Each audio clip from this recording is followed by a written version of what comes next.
Et bonjour à tous. Bonjour Pierre. Bonjour Sarah, comment ça va? Bonjour, bah écoute, enchantée, très très contente d'être là ce soir pour parler de l'architecture avec toi. Bah, je vais me présenter rapidement, Pierre, même si on se connaît déjà tous les deux. Donc moi, je m'appelle Sarah Lafoy, je suis directrice en prestation de services.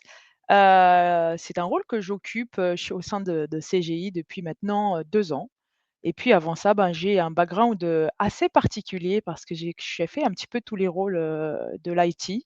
J'ai commencé, au tout début par, un rôle de technicien système réseau, puis j'ai gravi les échelons au fil des années. Ça va être intéressant pour la suite de la présentation, mais concrètement, j'ai occupé des postes de technicien système réseau, analyste, cloud, administrateur système réseau, chef de projet, service delivery manager, responsable cloud et enfin le dernier poste que j'occupe, depuis 2 ans ici chez CGI. Et toi du coup, Pierre? Merci pour la question. Et puis je me présente, Pierre Awaragi, vice-président conseil prestation. Je suis aussi un architecte de solutions seniors. Ma spécialité, c'est vraiment le développement applicatif, tout ce qui vient avec ça, cloud native, DevSecOps, tout ce qui est le cycle de développement applicatif. Moi, je suis très, très passionné par l'informatique. Puis mon parcours m'a amené depuis 9 ans à joindre CGI. Puis j'ai commencé comme un directeur, puis j'ai évolué vers le rôle de VP. Et puis je suis actuellement même si c'est un titre honoraire, je suis très fier d'être le responsable de la communauté d'architectes de CGI Grand Montréal. Donc, c'est un titre qui me tient Bravo. beaucoup à mon cœur. Puis, comme toi aussi, j'ai passé à travers beaucoup d'expériences en informatique qui m'ont toujours confirmé que j'ai bien choisi ma carrière. Puis, même en pensant au début de ma carrière, c'était avec un appareil Sharp avec 1 kilobyte de mémoire. Puis, ça m'a permis de programmer en BASIC. Puis, c'est là où j'étais mordu par l'informatique. Puis, puis depuis, j'ai évolué avec les ordinateurs et l'informatique et les langages de programmation, ainsi de suite. Puis pour finir en architecture. Toi, Sarah, j'imagine tu étais mordu par l'informatique depuis un âge très Et jeune. beh, écoute, pas vraiment en fait, hein. Je vais juste me permettre une petite parenthèse. Vous pouvez Oui. nous poser des questions tout au long de la présentation, qu'on va vous faire avec Pierre. Et puis en plus, tu as devancé une question que j'allais te poser moi, Pierre. J'allais dire: «Est-ce que tu es un» c'est quoi qui t'a amené vers l'IT? Mais je comprends en fait, tu es un passionné, depuis tout petit. Donc concrètement, c'était, une histoire, logique pour toi de finir à ce poste-là, si je comprends. Exactement, exactement. OK. Donc, moi, j'adore ça, l'informatique. Je suis passionné. J'essaie toujours de mentorer des gens qui adorent l'informatique comme toi, d'ailleurs. C'est pour ça que je me trouve un bon ami à toi et tu es une bonne amie à moi. Donc, puis, euh, mais je trouve quand même que c'est pas pour tout le monde. Puis il y a certainement de la difficulté pour certaines personnes. Puis notamment, j'imagine, pour les femmes, ça peut être encore plus difficile. Donc, Sarah, en tant que femme, je vais te demander directement, c'est quoi les obstacles que tu as dû surmonter en tant qu'une femme dans le domaine de l'IT? Et puis, comment est-ce que tu as réussi à passer à travers? Alors Pierre, j'ai pas esquivé ta première question qui était: «Qu'est-ce qui m'a fait est-ce que c'était une passion pour moi?» Et je vais faire une seule réponse pour les 2. Alors à la base, c'était pas vraiment une passion, moi, l'informatique, je suis tombée dedans par hasard, pour être honnête. À la base, j'étais plutôt une passionnée d'art, de littérature, je voulais même faire du droit, enfin bref, je suis passée par pas mal de choses. Je suis une grande, grande passionnée de plein de choses, en fait, c'est ça mon problème. Et puis je suis tombée par hasard dans l'IT et puis au tout départ, bah, un de mes premiers obstacles, c'est justement, bah, la différence d'intérêt entre moi et les autres. Concrètement, on va pas se mentir, au tout début, il faut se replonger, on va dire, il y a 17 ans en arrière à peu près. Il y avait énormément d'hommes dans l'IT, beaucoup plus qu'aujourd'hui et pas beaucoup de femmes. Surtout dans mes débuts, c'est-à-dire dans le système réseau, parce que j'ai commencé par là. Le système réseau à l'ancienne, avec, bah, aller racker des serveurs, des stacks de switch dans des baies, se porter des serveurs, assez lourds et cetera. Donc tout de suite, j'ai eu un premier obstacle, c'est que j'ai dû prouver aux autres que j'étais légitime, que j'avais pas besoin d'aide, que je pouvais le faire moi aussi. Donc c'est vrai que c'était un des premiers obstacles, que j'ai rencontrés dans l'IT. On me proposait de l'aide, on me disait: «Je vais le faire à ta place». Puis c'est vrai que c'est un peu particulier parce que d'un côté, on veut pas qu'on le fasse à notre place, mais d'un autre côté, on se dit, bah, que c'est gentil, puis peut-être que donc c'est vrai, c'était un peu une position, j'étais un peu mal à l'aise au départ. Et puis la différence aussi avec les gens, qui m'entouraient, c'est-à-dire que ça aussi on va enfin, je sais pas si c'est un stéréotype ou pas, mais en tout cas, la plupart des gens avec qui j'étais, bah, c'était, des gens qui gamaient, qui jouaient à des jeux vidéo, qui aimaient les mangas, qui étaient très branchés, IT, qui étaient des grands passionnés, qui faisaient ça sur leur temps personnel, le week-end et cetera. Il n'y a Et pas de mal à faire ça, il y a pas de mal à faire il n'y ça. a pas de mal à faire ça. Ah, dire tu t'es reconnu dans ce que je viens de dire, je crois. On dirait que tu me décris, C'est justement. ça, exactement, c'est ça. Et donc moi, j'avais un petit peu ce complexe, je vais le dire comme ça, mais un peu le complexe de l'imposteur. Je me disais: «Mais c'est pas vraiment moi ça». Et en fait, au fil de l'eau, je me suis rendu compte que, et bah, justement, c'était en train de changer. Enfin, je dis pas que c'est pas bien, au contraire, hein, bien au contraire. Mais c'est vrai que de plus en plus de femmes ont intégré ce monde-là et on a apporté cette petite touche créative, cette petite touche, la féminine touch, on va dire. Et donc c'est ça. Donc les obstacles, si je dois vraiment conclure, c'est vraiment le fait de toujours se sentir, obligé de prouver qu'on est légitime, de prouver sa valeur. Je sais qu'il y a des femmes encore aujourd'hui qui ressentent, bah, cette «pression» entre guillemets de devoir démontrer ses compétences, son expertise, et cetera. Donc c'est ça. Voilà, si je devais définir des obstacles, ce serait ceux-là. Mais en fait, tu apportes des points intéressants. Puis, étant donné que tu as passé à travers, que tu as réussi, moi, je te trouve un modèle pour les autres femmes. Mais aussi, est-ce que tu trouves que les femmes, comme mentor, comme modèle, est-ce que c'est important? Est-ce que c'était important dans ta carrière? Et puis, parle-moi un petit peu. Alors, je dirais pas que je suis un modèle, mais en tout cas, j'essaye au quotidien d'aider les autres femmes justement pour pas qu'elles tombent dans ce travers-là du premier obstacle où on se dit: «On n'est pas légitime», le syndrome de l'imposteur, tous ces mots-là que j'entends souvent justement. Heu, Moi, j'ai eu la chance, on va dire, de rencontrer une femme extraordinaire qui était une de mes directrices, cloud. On va dire que c'est dans mes expériences plutôt récentes, hein. On est dans les 8 dernières années. Je parlais tout à l'heure de presque 20 ans, mais là, on est dans les 8 dernières années et j'ai rencontré cette personne-là qui m'a en fait, qui m'a montré en fait que c'était possible d'évoluer, de s'imposer, de défendre ses idées, d'avoir confiance en soi. Et je l'ai vu faire en fait. Il y a pas meilleur modèle que justement quelqu'un qui nous explique pas, mais qui nous montre. Et j'ai trouvé cette personne incroyable et toujours dans mon entourage d'ailleurs parce que honnêtement, ça reste un mentor et un modèle pour moi. Hem et si je devais donner un conseil, puis je le fais, assez régulièrement et avec plaisir à justement des jeunes femmes qui se lancent dans le métier ou même des personnes qui changent complètement de monde et souvent je leur dis: «La clé en fait, c'est vraiment la persévérance». Ça, c'est le premier point, faut jamais lâcher. La solidarité aussi entre nous, l'affirmation de ses compétences, se dire: «Bah, je suis capable, oui, j'ai besoin d'aide comme tout le monde, mais je suis capable de le faire et puis pourquoi les autres et pas moi?» Donc c'est un peu ce que je me suis dit, toutes ces années-là, et puis aussi il y a autre chose, c'est qu'avec le temps, je pense que je me suis bâti aussi un réseau solide. Ça, c'est important aussi. Un réseau d'hommes, un réseau de femmes, un réseau général qui me permet en fait, justement, bah, moi-même d'être un mentor pour certaines et puis d'être encore mentorée par d'autres personnes, au quotidien, que je côtoie, bah, à travers essentiellement, on va dire LinkedIn, mais aussi en réseautage, j'aime bien aller, en réseautage aussi, physiquement, discuter avec des personnes, c'est super inspirant en fait. It's not what you know, it's who you know en bon C'est anglais. ça, C'est souvent ça exactement. le cas, même en IT où on a beaucoup de tendance de regarder l'informatique comme le sujet principal, mais c'est souvent l'interaction avec les autres qui fait notre progression, notre évolution. Et puis, le partage de l'information, le partage de connaissances, c'est essentiel. Peu importe femme ou homme, c'est toujours pertinent. Très bon, Exactement. très bon conseil. Moi, Pierre, j'ai une question aussi, pour toi. Alors je vais rentrer un peu plus dans l'architecture, hein, parce que c'est ton monde. Heu, et je voulais te parler justement, c'est quoi les défis, auxquels vous faites face, vous, au niveau de l'architecture IT aujourd'hui? Ah, il y a plusieurs aspects pour l'architecture. Puis c'est la nature de l'architecture elle-même qui est en soi, pas nécessairement comment dire, une- quelque chose d'inné. On n'est pas né architecte, on grandit pour devenir architecte.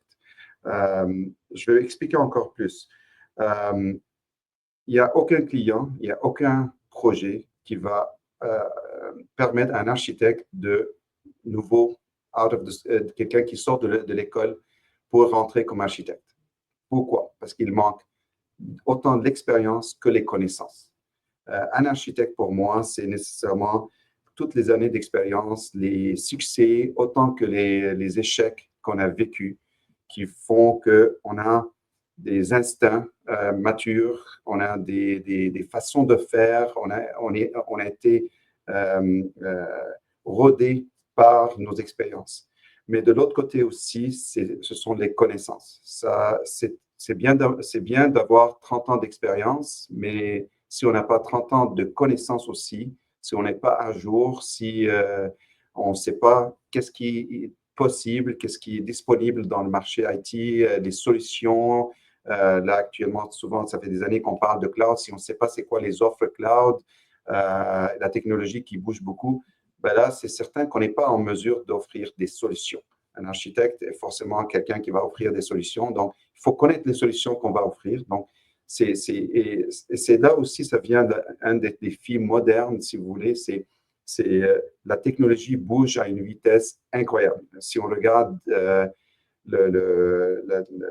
ça nous a pris quelques années pour passer de modèles on-prem, où on avait les serveurs, les racks, les machines, tu parlais tout à l'heure des grosses machines et des serveurs lourds, ainsi de suite. Puis, doucement, on est allé vers le cloud. Là, maintenant, le cloud est devenu quelque chose de standard. Tout le monde fait ses solutions dans le cloud, dans des fournisseurs de cloud publics, ainsi de suite. Puis là, maintenant, depuis quelques années, on voit le AI. Puis là, ça va à la vitesse de lumière dans un sens. C'est extraordinaire. Puis donc, en tant qu'architecte, il faut qu'on soit à jour constamment. Puis si on ne progresse pas, en fait, j'ai entendu ça récemment, si on ne progresse pas, on regresse. C'est aussi simple que ça. C'est Donc, sûr. donc, je dirais que ce sont les grands défis pour nous, c'est accueillir autant d'expérience et avoir les connaissances qui vont avec. OK, et tu parlais justement de transition cloud là, je peux me permettre une petite question technique? C'est quoi Bien sûr. aujourd'hui, est-ce que tu peux nous partager un exemple concret, par exemple, de projet architecture, IT là, marquant pour toi, les succès, les enseignements? C'est quoi que vous avez, retiré de tout ça? Excellent, j'adore. Ben là, tu dois m'interrompre après quelques minutes parce que là, sinon, je peux aller pendant des heures. Un des projets marquants pour moi, c'est un projet qu'on a livré il y a quelques années. C'était pour une firme de transport en commun dans le côté train. Donc, il n'y en a pas beaucoup, on est capable de deviner laquelle. Euh, Puis, qu'est-ce qui est arrivé? C'est que la solution, il y a 5 ans, ben, on a commencé à faire l'architecture, puis en fait, je pense 6 ans, on a commencé à faire l'architecture de base, puis on a documenté plein de choses, puis c'était une solution dans un data center dédié pour servir le système informatique qu'on allait faire. Puis tout d'un coup, quelqu'un se réveille, puis avec raison, puis dit, OK, ben, pourquoi est-ce qu'on fait tout ce travail à la place d'aller dans le cloud? Puis c'était un changement complètement 180 degrés pour aller dire, OK, ben, là maintenant, on commence à enlever toutes les solutions qu'on avait prévues, puis on va les remplacer par des solutions natives et des microservices et des API Gateway pour ceux qui connaissent le cloud. Donc, on est allé vraiment full native avec AWS, puis la solution a donné des résultats extraordinaires en termes de facilité d'implémenter tout ça. Puis vraiment, quand on le voit, parce qu'on est parti dans un projet de zéro, donc on a tout bâti de zéro pour que ça soit dans le cloud. Puis même à un moment donné, il y avait eu une demande d'aller, à la place des containers, d'aller peut-être serverless, complètement serverless, qui rend encore plus facile le déploiement. Mais étant donné qu'on avait l'architecture déjà containers, aller dans le serverless, c'était encore plus facile que de on-prem vers cloud. Donc, encore, on a bénéficié au max de ce que le cloud AWS nous fournissait. Puis, le résultat maintenant, c'est que c'est un système fully scalable, qui scale avec la demande, qui coûte le minimum quand Et c'est oui, pas en usage. Puis les paramètres de système, je pense, ils servent proche de 100 000 transactions par semaine. Puis c'est extraordinaire comment tu vois les chiffres que ça fonctionne bien. c'est Donc, sûr que souvent on pense à tout l'aspect, performance et cetera et puis on oublie un peu l'aspect financier. C'est super important dans vos projets, j'imagine, d'architecture, cet aspect-là aussi. Exactement, exactement. Mais là, moi, j'ai une question pour toi, Ah, Sarah, si tu me permets. Encore une fois, je reviens sur le perspective féminin.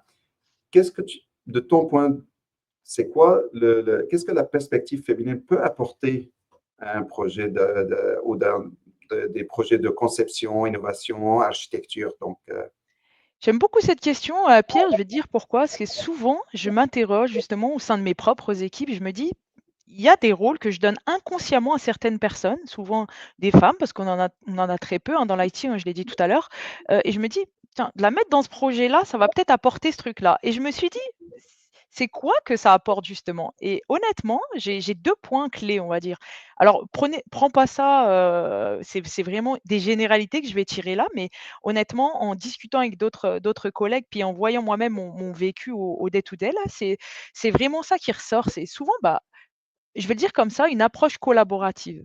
C'est-à-dire que, souvent les femmes, elles excellent dans la partie, équipe, communication, heu arriver à créer des liens entre les équipes, arriver à faire communiquer les gens entre eux et cetera et ça, on sait que c'est une compétence qui est essentielle, hein, pour mener des projets, IT, tu me feras pas mentir, je pense, Pierre. non, Heu non, non, non, absolument. Et puis, les meilleurs projets, c'est là où on travaille en one team. Donc, Exactement. Donc je pense que c'est une des qualités phares, que je peux rattacher un petit peu à la jante féminine, même s'il y a des hommes qui le font très, très bien encore une fois. Mais c'est vrai que c'est souvent cette petite touch que vient apporter, une femme dans les équipes. Et puis aussi, alors là, je vais me faire un peu des ennemis, mais je vais le dire quand même, la petite, touche rigoureuse aussi, c'est-à-dire, apporter une petite approche méthodique, stratégique, pour améliorer un petit peu l'organisation, la petite touche de créativité. C'est souvent un peu ce qu'on va rattacher aussi un peu à la jante féminine, même si encore une fois, les hommes le font très bien aussi. Donc c'est ça. Donc si je devais conclure là, ces 2 points-là, ce serait vraiment l'approche collaborative et puis aussi la petite touch créative, la petite touch, rigueur, que peut amener aussi, une femme dans les équipes. bah, là, je suis d'accord avec toi. Puis, mais en même temps, est-ce que tu vois qu'il y a des défis que spécifiques aux femmes lorsqu'ils s'intègrent dans un rôle de leadership comme celui qui est exigé par l'architecture? Parce qu'un architecte, à la fin du jour, quand on est dans un projet, on sait que c'est le point final de décision, c'est la personne qui va décider, c'est la personne qui va mettre en place tu as parlé de rigueur, d'orientation, ainsi de suite. Donc, ça prend des leaders pour être dans ce rôle. Est-ce que tu vois qu'il y a un défi particulier pour les femmes? Exactement. Alors, oui, il y a des défis, on va pas se mentir. Le premier pour moi, c'est un petit peu le manque de représentation de la gente féminine dans l'architecture au global, dans l'architecture IT. Si je peux te poser une petite question, Pierre, aujourd'hui, combien tu as à peu près de pourcentage de femmes dans tes équipes? Total, on est autour de 30%. Mais je vais être honnête et dire en termes d'architecture, j'en ai pas. Voilà, donc Bon, donc j'en ai cherché, puis j'en ai trouvé quelques-unes, mais malheureusement, ça n'a pas marché en termes de négociation et de moments et d'opportunités, ainsi de suite. Mais je n'ai pas abandonné. Je pense qu'il y en a plein qu'on aimerait avoir, mais il n'y en a pas beaucoup, j'avoue. Je comprends donc pour moi, c'est pour ça que c'est mon premier point que je t'ai donné en défi et sans le savoir niveau architecture, parce que moi je les vois au global, hein, je l'ai pas dit tout à l'heure, mais je suis en charge aujourd'hui de la partie data, pour le cloud, mais j'ai aussi, géré la partie DevOps côté cloud et c'est la même, histoire, on va se dire. Donc l'architecture, IT, on va dire, c'est un domaine où les femmes sont très minoritaires à date, donc ça peut rendre un peu plus difficile, on va dire, l'accès aux opportunités et au rôle de leadership. Ça serait mon premier point. Mon deuxième point, ça serait un point, là aussi, c'est un peu subjectif, mais je vais dire les biais inconscients. Qu'est-ce que ça veut dire? C'est-à-dire que concrètement, on peut être confronté, je l'ai dit tout à l'heure en tout début de session, on est des fois confronté à des stéréotypes sur, les compétences techniques ou les capacités à diriger des projets complexes. Alors on ne nous le dit pas directement, mais nous, on le ressent. Alors, est-ce que c'est un bon ressenti ou un mauvais ressenti? Ça, c'est toujours subjectif. Mais en tout cas, c'est un peu ce que moi-même j'ai ressenti, plusieurs fois. C'est cette question de légitimité, je l'ai dit plusieurs fois. Et un dernier, puis c'est de plus en plus faux, c'est-à-dire la conciliation entre la vie personnelle et la vie professionnelle. On a la chance aujourd'hui d'avoir des hommes qui sont de plus en plus impliqués de cet aspect-là et qui ont des droits aussi qui leur permettent de le faire. On revient quelques années en arrière, hein, c'était un congé maternité et puis enchaîné par un congé parental, surtout pour les femmes. Puis ça change avec le temps et ça, c'est très bien parce que du coup, c'est en train de me faire mentir sur ce dernier point. Mais c'est encore un peu le cas. Donc, tu l'as dit tout à l'heure, l'architecture, c'est un travail à plein temps.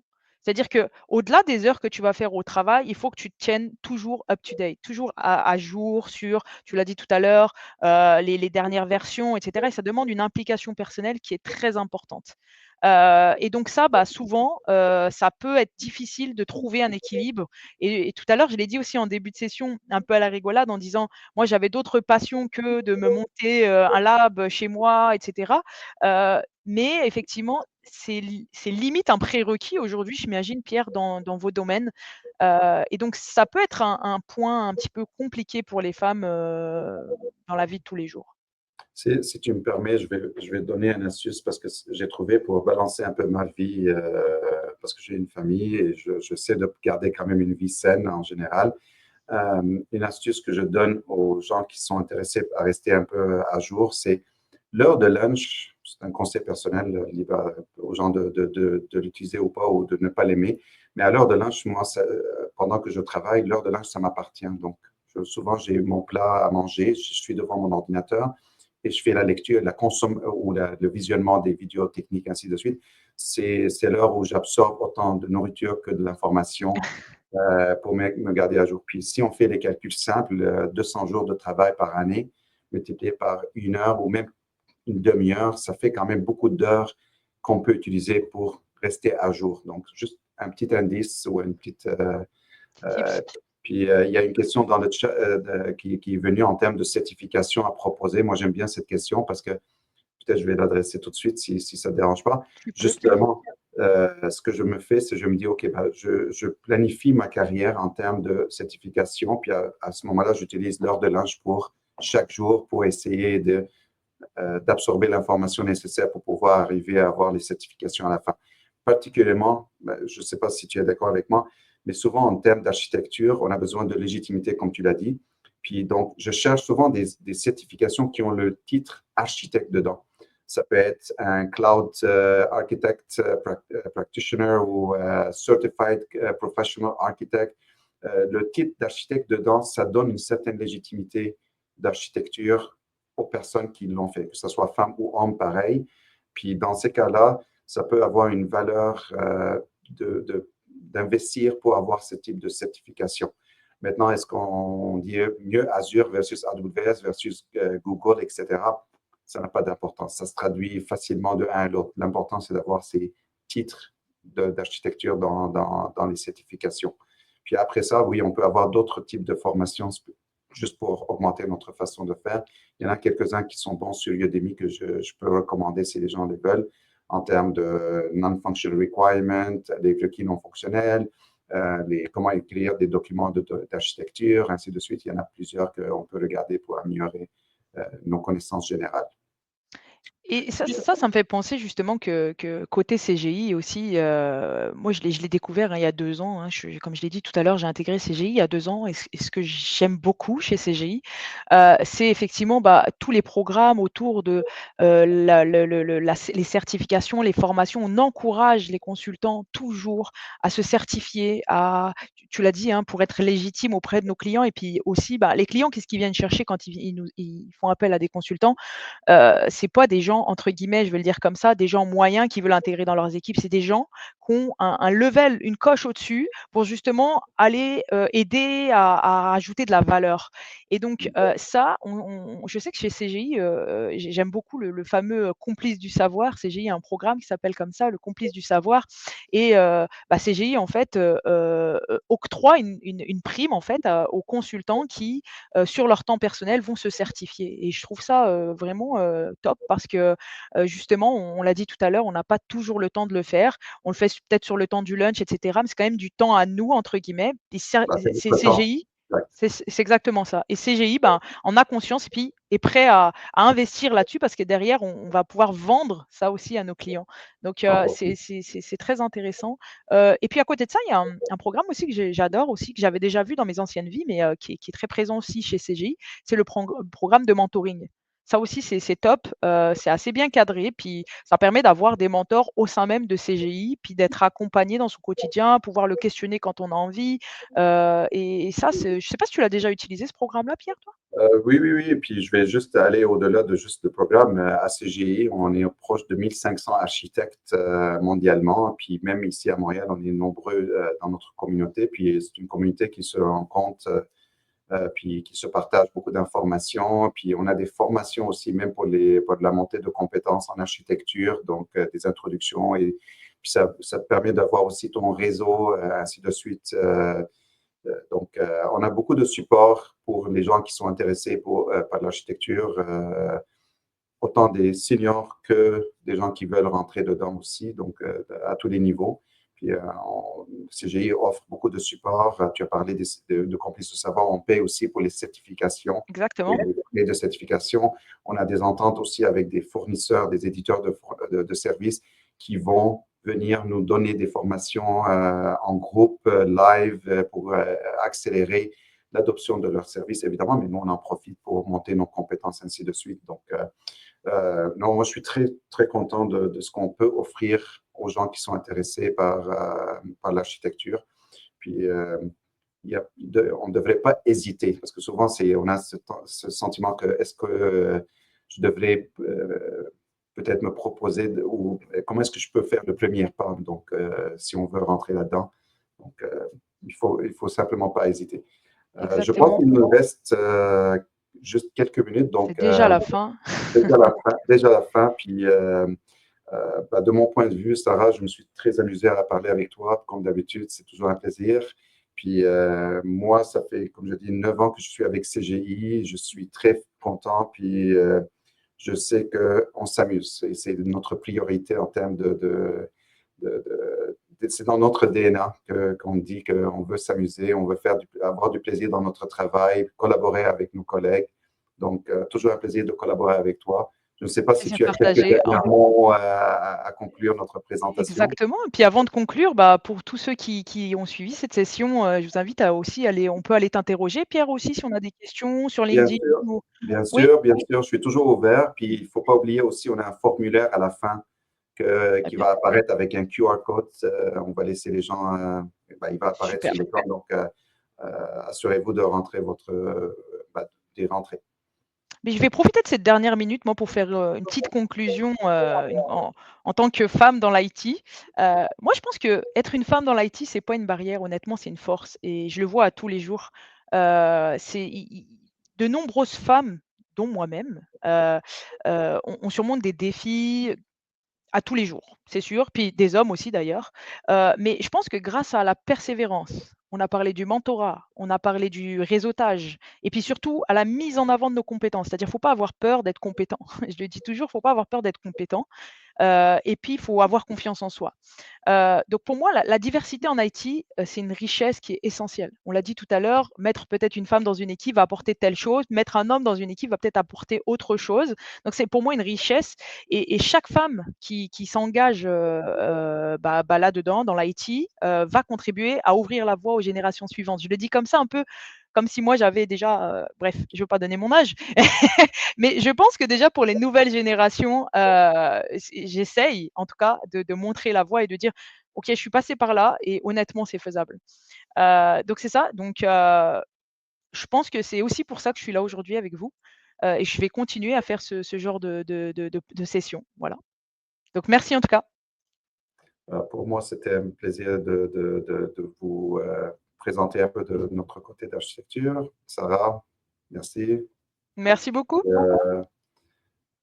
Si vous avez des questions, joignez-nous dans la plateforme. Reste encore, je pense, quelques slots de disponibles si vous voulez avoir des conversations un peu plus directes. Et sinon, LinkedIn. Et merci. Merci beaucoup. Au revoir.